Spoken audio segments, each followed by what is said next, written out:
Hello, listener. I'd like to play a game. You've come here in search of a podcast, one that discusses the legacy of the horror genre.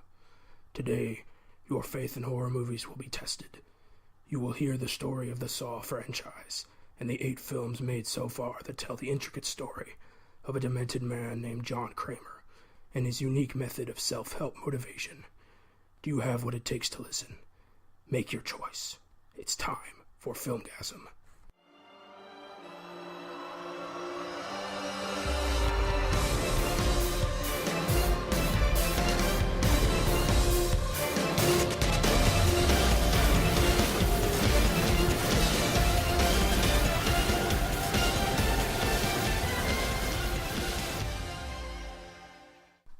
What is up, my listeners?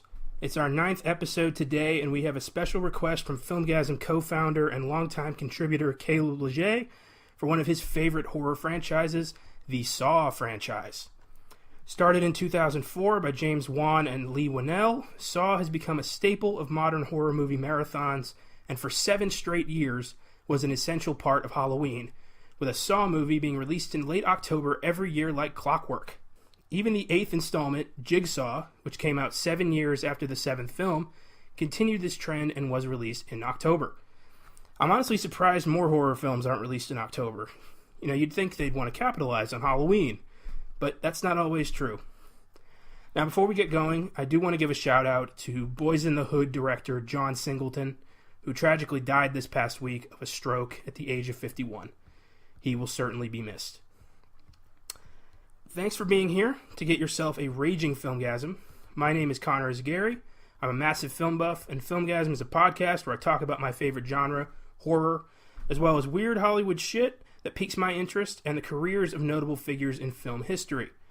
If you'd like to check out more from Filmgazm, feel free to visit filmgazm.com, Filmgazm. There you can check out daily movie reviews, articles about movies, the newest trailers, and all my early podcasts that I did with my partners. Episode 10 is next week, and prepare for a Weird Shit Wednesday that may make you think differently about one of cinema's most respected filmmakers, Roman Polanski, who fled the United States in 1979 before he could be sentenced for statutory rape. Austin and I will talk about Polanski's impressive film catalog, and will tell the story of the event that forever tainted his reputation and forced him out of the United States. Was it malicious? Was he tricked? Has he paid for his sins? Should we be able to enjoy his work knowing what he's done? All of this and more next Wednesday, but first, Saw. And if I sound different today, I am fighting a pretty nasty sore throat, so bear with me. Saw began life as a short film in 2003 as a way to pitch a script for a full-length film of the same name. The short stars writer Leigh Whannell as a man trapped in the now infamous reverse bear trap, which rips your jaw open if you don't find the key to unlock it in time. Apparently, the trap used in the short was fully functional, thus making the scene highly dangerous, as this psychotic death machine could have gone off at any time and snuffed out one of horror's greatest writers. They shot the short in just over 8 days and got approval from Lionsgate to film their full-length feature Saw. The concept used in the short was put into the first Saw, though this time it was Shawnee Smith's character Amanda wearing the reverse bear trap in a flashback scene.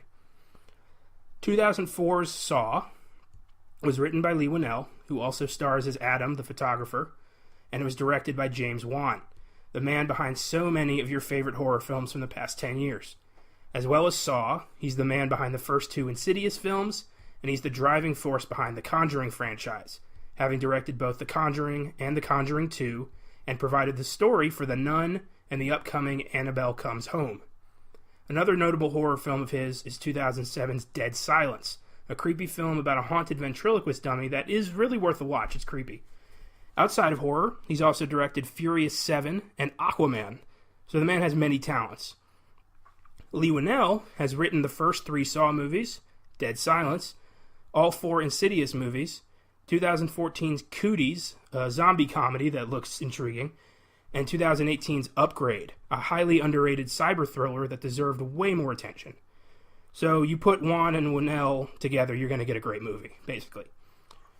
The first Saw has the most big names to boast about. It stars Cary Elwes as Dr. Lawrence Gordon.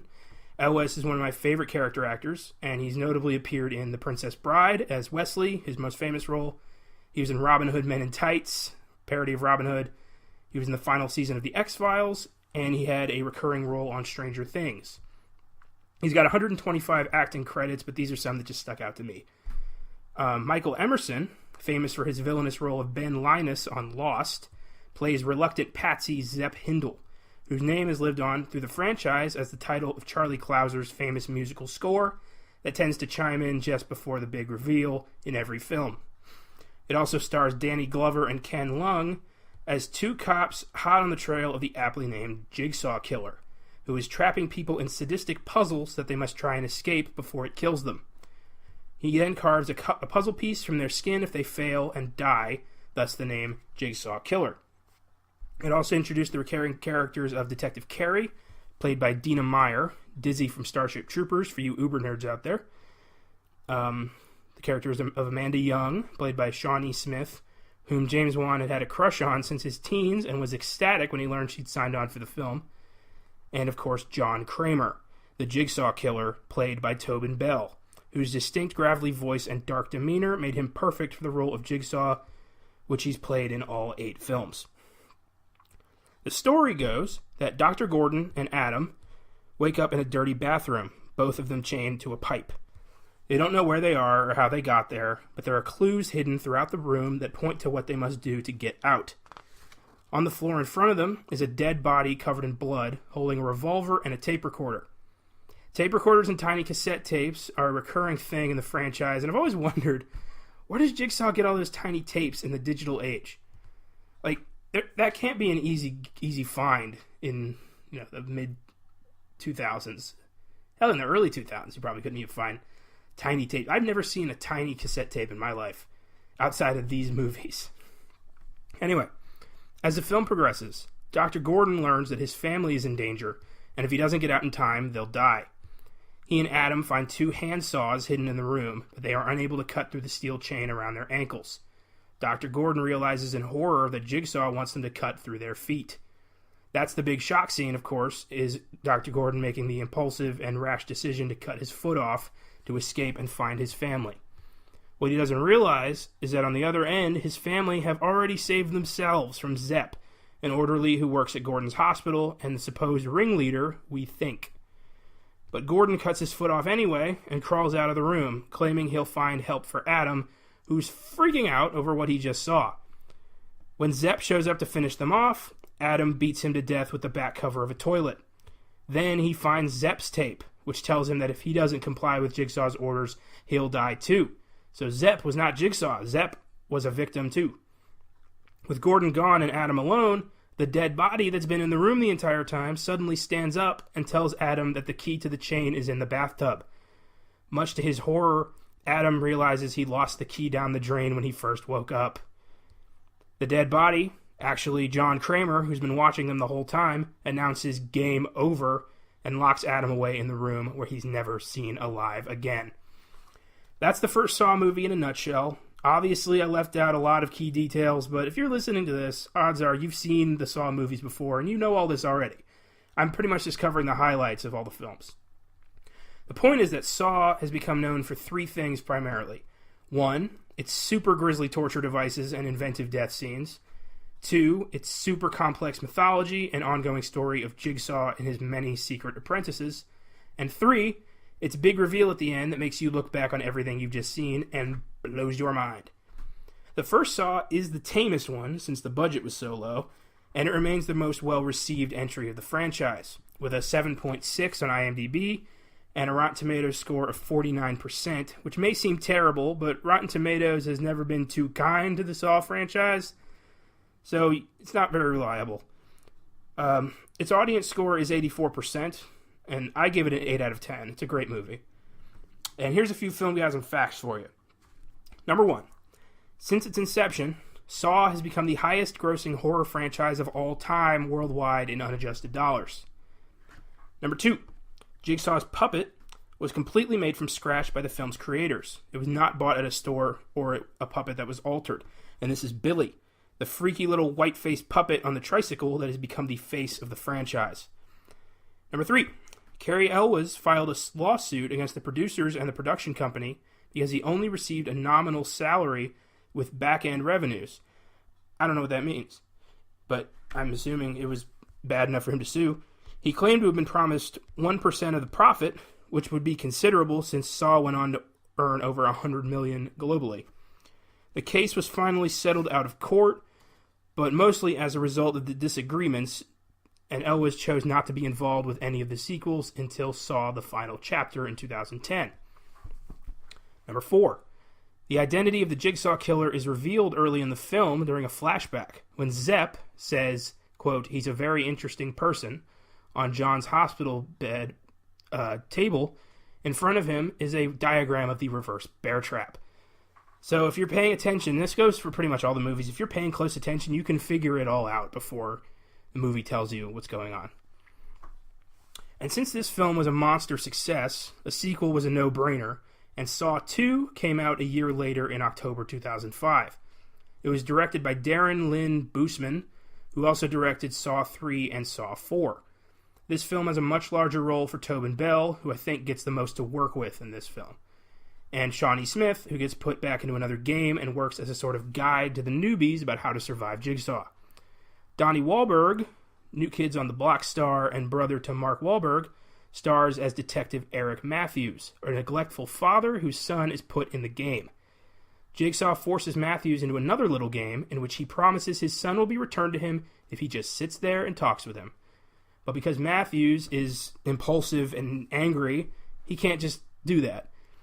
The players in the larger game are comprised of Emmanuel Vaugier, who plays Addison, Frankie G, who plays Eyzaguirre, Beverly Mitchell, who plays Laura, Glenn Plummer, who plays Jonas, Timothy Bird, who plays Obi, and Eric Knudsen, who plays Daniel Matthews, Donnie Wahlberg's kid.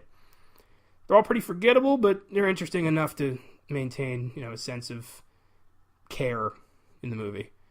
Like, you care about them. The recurring character of Officer Rigg is introduced, played by Lyric Bent. He becomes a major player in Saw 4. Some of the traps from this one include the Pit of Needles, which freaked out a lot of people. It's a giant, pit of needles. I mean, there's not really any other way to explain that one. And one of the needles, that's like syringes, one of them has a key to the safe locked or tied on it, and somebody has to jump in and find it, and it's cringy. And there was the hand trap. This one got me. They arranged a glass box suspended by chains from the ceiling, and the box contained a hypodermic needle with the antidote, and there were 2 hand holes on the underside. And as soon as Vaugier's character Addison put her hands into the holes, razor blades would close in on her hands, and any attempt to withdraw from the trap would cause her to bleed to death as the razors sliced her wrists. Freaky stuff. The twist is that all of these people were victims of Detective Matthews planting evidence to put them away. And once they find out his son is stuck in the game with them, shit goes south. Also, the game, which Matthews has been watching live, he thinks, happened hours ago, and his son has been locked in a time-release safe in the room with him the whole time. But once we learn that, Matthews has already fled with Jigsaw, who has promised to take him to his son. Of course, Jigsaw tricks Matthews for failing the game, and locks him in the bathroom from the first film, where you can still see Adam and Zepp's corpses, as well as new dead people from this movie. Also, Amanda was evil the whole time and has been working with Jigsaw as his first secret apprentice. Game over. Saw 2 has an IMDb score of 6.6, a Rotten Tomatoes score of 37%, and it gets an 8 from me. Here's some Filmgazm facts for Saw 2. Number 1. The razor box trap containing the syringe actually has a padlock with a key in it. You can see it out of focus at the top of the screen when Addison puts her hands into the trap.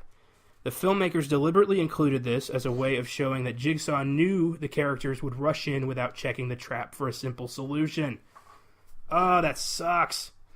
Number 2. This film originally came from a script by the director, Darren Lynn Bousman, which was called The Desperate. After trying for years to get it made, but being told repeatedly that it was too violent, finally a company wanted to do it because they suspected Saw which was becoming a hit at Sundance, might blow out big, and they wanted to capitalize on its success. Some producers even described Bousman's script as, quote, too Saw-ish. Just before he was about to close the deal to make the film, Saw opened huge at the box office, and the next day he received a call, and the producers asked if he could change it around to Saw 2. Leigh Whannell, who wrote the first Saw, was then brought on a little later to help Bousman with creating his original idea into a proper sequel to Saw. So that's kind of cool. They recycled a different script and made Saw 2. And the guy who wrote the original script got to be involved in this one, so that's pretty cool. 2006's Saw 3, which might be my personal favorite of the franchise, sees Jigsaw and Amanda abduct a surgeon, Lynn Denlin, played by Bahar Sumek, to keep him alive as Jigsaw enters the final stages of his cancer, which is what's driving this whole thing. John Kramer is dying of advanced lung cancer, and he's using the game as a way to kind of show people that their lives do have meaning and learn if they're willing to fight for it. The film opens with Detective Matthews still alive in the bathroom, and we get to watch as he breaks his own ankle to slip through the shackles. It's horrifying, and I hate watching limbs break in movies. It freaks me out. In the game is a grieving father, Jeff, played by Angus McFadden, who you may recognize as Robert the Bruce in Braveheart. And Jeff finds himself in a twisted game involving the people who allowed his son's killer to walk free. The judge, the attorney, and ultimately the man himself, who was a young kid who accidentally hit Jeff's son with his car, and it's tortured him ever since. But that's Jigsaw's game. No good, no evil, just the players. And this one especially, you don't really know who to sympathize with. I mean, yeah, the guy killed a child, but it's not like it was intentional. It was an accident, and he suffered for it enough already just by, the strain it's put on his soul. But now he's in what is probably the most painful trap in the entire franchise, and I'll get to that in a second. This is also the film that features the first appearance of Detective Mark Hoffman, played by Aussie actor Costas Mandylor, who you'll learn in Saw 4 is Jigsaw's second secret apprentice. Next to Jigsaw himself, Hoffman is this franchise's other great villain, who really gets his time to shine in the later films. This film also introduces Jill Tuck, Jigsaw's ex-wife, played by Betsy Russell, who also gets to shine later on. Saw 3 features what I think is the most painful trap, the rack, where Jeff's son's killer is strapped to a metal rig that rotates each of his limbs completely around, snapping them one at a time, then finally ending with his neck. Oh my god, what a nightmare. The film ends with Amanda's death, orchestrated by Jigsaw, once he learned that she was creating unwinnable traps, defeating the purpose of Jigsaw's grand design. Once Jeff completes the game and arrives to find that Lynn, the doctor, revealed to be Jeff's wife, has been shot by Amanda, he meets Jigsaw, who has just had a brain operation. Jigsaw offers Jeff a choice. Jeff can forgive him, or Jeff can kill him. Jeff ultimately cuts Jigsaw's throat with a power saw and seals his fate as well as his wife's. Her head explodes because Jigsaw's pulse was the only thing keeping her alive. As he dies, Jigsaw plays another tape, saying that Jeff failed this final test, and that Jigsaw was the only one who knew the whereabouts of Jeff's other child, a daughter. The film ends with Jigsaw's death, leaving audiences wondering what's in store for the future. The film has an IMDb score of 6.2, Rotten Tomatoes score of 28%, and an 8 from me. And Filmgazm facts for Saw 3. Number 1. The producers asked the producers of Scary Movie 4 if they could use their bathroom set for this film, as it was an exact replica of the sets used in Saw and Saw 2. You remember the Scary Movie franchise? They've always been kind of a guilty pleasure of mine. But the beginning of Saw 4 sees Shaq and Dr. Phil trapped in the bathroom from Saw, and they have to cut off their feet, and Dr. Phil cuts off the wrong foot. It's hilarious. It's stupid, but it's hilarious. And yeah, it is an exact replica, and the fact that the Saw producers went to them and said, hey, can we use this? That's pretty cool. Number 2. This film, along with the film that follows it, Saw 4, take place at the same time. And that leads us to 2007's Saw 4, which starts with John Kramer, a.k.a. Jigsaw, his autopsy, where another tape is found in his stomach.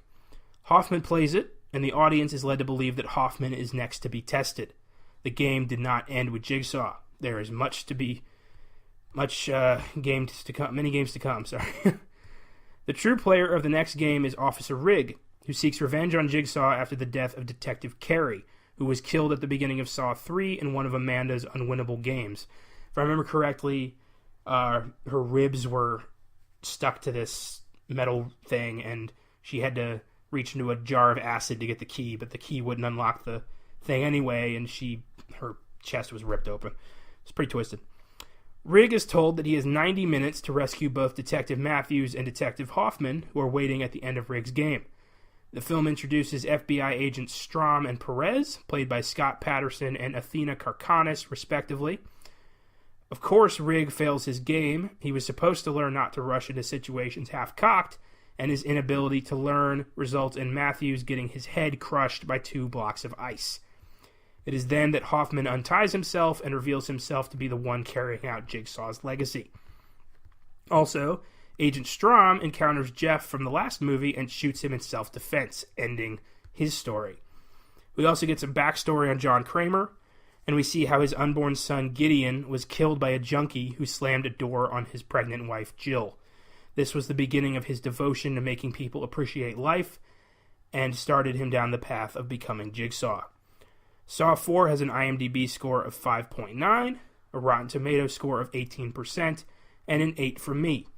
Around this time, people started to complain about a convoluted story, but it's really not that difficult to understand if you're paying close attention. I only have one Filmgazm fact for Saw 4.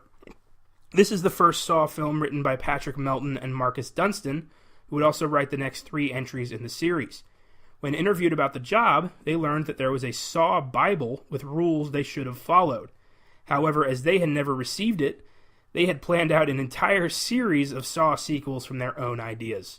Fortunately, their pitch was well received by the studio, and they got the job. So, what do you know about that?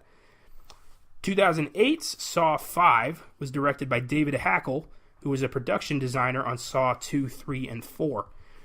It provides some backstory on Hoffman and shows how he came into Jigsaw's service after his own sister was murdered, and Hoffman imitated a jigsaw trap to kill his sister's murderer. We get a particularly gruesome pendulum trap for Hoffman's victim, and that's what opens the film. Also, unwinnable trap. Jigsaw does not like that. Also, Agent Strom becomes suspicious of Hoffman and does some digging, while 5 people connected to an arson fire that killed 8 people find themselves trapped in a game where the theme is teamwork, but they don't quite catch on. This one has another really fucked up trap where the players must shove their hands into a buzzsaw in order to fill a jar with enough blood to unlock the door before it seals shut. And they were supposed to be all 5 because they were supposed to work together, but there's only 2 survivors, so they have to really fill that jar, and it's just shoving your hand into a buzzsaw. It's messed up. This film introduces us to Erickson, Agent Strom's boss, played by Mark Rolston, Boggs from Shawshank for you film fans, and personally, I don't think Saw 5 is as great as the ones before, and it is kind of a lull in the franchise. The film ends with Hoffman trapping Strom in a room that crushes him to death, and Hoffman frames Strom for his own crimes as Jigsaw's apprentice. IMDb score of 5.8, Rotten Tomatoes score of 13, and a 7 from me. It needed some pep, which the next installment has in spades. And here's 2 Filmgazm facts for Saw 5. Number 1, the characters in the first trap, the mounted razors, wake up in the order of their deaths, which is a nice little tease. Number 2, Agent Peter Strom shares some similarities with Detective Tapp, Danny Glover from the first film. Both men are smart and dedicated police officers, always staying one step ahead of their fellow colleagues. They overlook police procedure and unsuccessfully try to either solve the Jigsaw case or apprehend the killer. Both raid a warehouse the first time with neither backup nor a warrant and almost get killed. Finally, both cops raid a Jigsaw lair once again without backup and are killed. And that's Saw 5, really. Kind of underwhelming. But 2009's Saw 6 is a goddamn horror masterpiece. It's directed by Kevin Greutert, who would also do the follow-up, Saw the Final Chapter. Saw 6 is the goriest of the bunch, and that's saying something. And for once, the victims in the game are actual pieces of shit, mostly, that you wouldn't mind seeing die painful deaths. Jigsaw, or Hoffman, via Jigsaw's posthumous direction, traps the health insurance agent who denied him a treatment that might have saved his life, and forces him to play a game that mirrors his personal insurance philosophy of who should live and who should die. It's really fucked up, and it really shines a light on, our really twisted health insurance in this country, but that's for another time. In this film, Hoffman's true identity is revealed to the feds, and he is forced into hiding after Jill, Jigsaw's ex-wife, traps him in a reverse bear trap, revealing that Jigsaw intended for Hoffman to die once the work was completed, since Hoffman's sadistic tendencies were not in sync with Jigsaw's philosophies. Hoffman survives the bear trap by slipping out at the last second, but not before breaking his hand and tearing his face open. The insurance agent, William, played by Peter Outerbridge, eventually learns that the game was not his at all. The ultimate choice is left to a mother and son whose father died because of William's policy. The son chooses death for William, and the agent is injected with a shit ton of acid and melts away before our eyes. And, to be honest, is pretty fucking spectacular. Saw 6 has an IMDb score of 6.0, a Rotten Tomatoes score of 39%, and an 8 from me. And some Filmgazm facts for Saw 6. It was beaten at the box office by the first entry in another low-budget horror franchise that would replace Saw as Halloween King, Paranormal Activity, which we will definitely be doing down the road. And number 2, in the early planning stages, one discarded story idea had Hoffman taking on the Mafia. That would have rocked. And number 3, while it is used as a plot point for the film, an insurance company cannot void your coverage for seeking an alternative, non-traditional therapy. They don't have to pay for it, but it cannot be grounds to void your coverage, which is good to know. That's just good advice. If you're ever dealing with a life-threatening illness, your insurance company doesn't have to pay for it, but they can't drop you as a client because of it. The last Saw film for a while was 2010's Saw: The Final Chapter, originally billed as Saw 3D. It saw Hoffman going after Jill Tuck for revenge and not caring who got killed in the crossfire. In the game was Bobby, a con man played by Sean Patrick Flannery, who lied about being a Jigsaw trap survivor in order to make a living selling a book about his quote-unquote experience, and starting a support group, which infuriated Jigsaw while he was alive, and he ordered Hoffman to put Bobby in the last game. In that support group, by the way, is Dr. Lawrence Gordon from the first film, living with one foot these days and scoffing at Bobby's support group DVD. We get to see what happened after Gordon crawled his way out of the bathroom, and it looks painful. We get to see him cauterize his massive wound.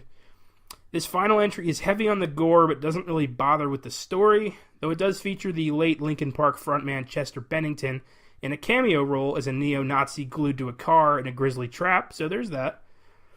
Bobby ultimately fails his game and watches all his friends die, and his wife gets burned alive, though I don't think we ever see what happens to Bobby himself in the end. The true focus of this film is Hoffman killing Jill with a giant reverse bear trap, just ripping her face right open, but then Hoffman is incapacitated by a new villain, Jigsaw's true apprentice, revealed to be none other than Dr. Gordon, who did learn his lesson and has been assisting Jigsaw the entire time behind the scenes as his one true believer. He locks Hoffman in the same bathroom from the first film, though this time with no saw, and he shuts the door for the last time, proclaiming, "Game over." For a subpar film, it's a great fucking ending. Saw 3D has an IMDb score of 5.6, a Rotten Tomatoes score of 9%, and a 6 for me. It's not very good, folks. And here's 3 Filmgazm facts for you for this. Number 1, this is hilarious. In a Massachusetts branch of Showcase Cinemas, the film was accidentally screened instead of the animated film Megamind, traumatizing its young audience. Oh my god. Oh, somebody got fired for that. Whew. Number 2, among those attending Bobby's victim support meeting are Malik, the junkie from Saw 5, Simone, the predatory lender from Saw 6, and Addie, the diabetic from Saw 6. They can be seen in the support group meeting, along with Dr. Gordon. This one had the most recurring characters. It was revealed in the commentary track, this is number 3, by the writers that the 2 additional people with Dr. Gordon at the end were Brad and Ryan from the opening Trap, with the girl dangling from the ceiling above a buzzsaw, and she'd slept with both of them, and it was in broad daylight. It was an interesting way to open the movie. And this was the end of the Saw franchise until 2017, when Josh Stolberg and Peter Goldfinger approached Lionsgate with their own concept, which they'd been working on for 2 years. They were big fans. Director brothers Michael and Peter Spierig were set to direct, and the 8th installment, Jigsaw, came into being. And it was so good. Instead of rebooting the series, which was the rumor, they continued the story. Jigsaw was set 10 years after the events of Saw 3D, and a new game has begun with all signs pointing to John Kramer being behind it, which means he may have faked his death somehow. We're introduced to Logan Nelson, a forensic pathologist and war veteran who is deemed a suspect by corrupt cop Detective Halloran.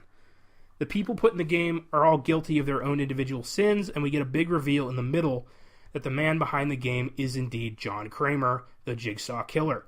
But how, you may ask? As we learn later, it was all misdirection. What the audience has been seeing is Jigsaw's first game, with Logan himself taking place in it initially, being set free by Jigsaw, who decided his sin wasn't great enough to be punished in a game. He mixed up Jigsaw's x-rays with another patient, meaning Kramer didn't find out for a bit that he had cancer, so he blamed Logan for that, but I guess he forgave him pretty quickly. And instead of putting him in the game, he taught Logan everything he knew, making Logan his first original apprentice, who has used a replica of the first game to frame Detective Halloran for the murder of criminals Halloran allowed to walk free. As the music swells and Halloran's head is lasered to pieces by an elaborate collar trap, Saw fans everywhere smiled wide. The franchise was back. This film cut back on the gore and opted instead for a more intimate, claustrophobic kind of horror, which brought the franchise back to its roots. Jigsaw has an IMDb score of 5.8, a Rotten Tomatoes score of 34%, but a user score of 90%, which I feel is worth mentioning, and it gets an 8 from me. And here's 3 Filmgazm facts for Jigsaw. Number 1. Upon the film's success, Twisted Pictures, the studio behind the Saw franchise, greenlit a following 9th and 10th installment of the horror franchise. Yes! More Saw in the near future. Number 2. Tobin Bell, who plays John Kramer, is the only cast member to appear in all 8 films, which I think I mentioned at the beginning. And number 3. Throughout the entire franchise, there are a total of 95 deaths, which means Jigsaw is responsible for 95 victims. Jesus. Now, before I sign off, I did feel like mentioning that there are 2 video games based on the Saw franchise, 2009's Saw and 2010's Saw 2 Flesh and Blood. I haven't played them, but I'm sure they're just as twisted and entertaining as the films. This has been the Saw franchise. I really enjoyed this one. Love these movies. If you want to see more from Filmgazm, you can subscribe to the podcast on iTunes or YouTube for weekly videos every Wednesday, and you can check my website and the social media pages, Facebook, Twitter, Instagram, for updates on reviews, podcasts, articles, any sort of cool movie news or trailers. And if you have a suggestion or something you'd like me to check out and talk about, feel free to leave a comment on any of the social media or send me an email at filmgazm@gmail.com. I'm always checking that out, and I'm always looking for suggestions. Love horror. Could be a great movie, could be a terrible movie. Don't care. Would love to see whatever you want me to see. Thanks to Austin Johnson and Caleb Leger for keeping the site fully stocked with reviews and articles. Stay tuned next Wednesday for another Filmgazm.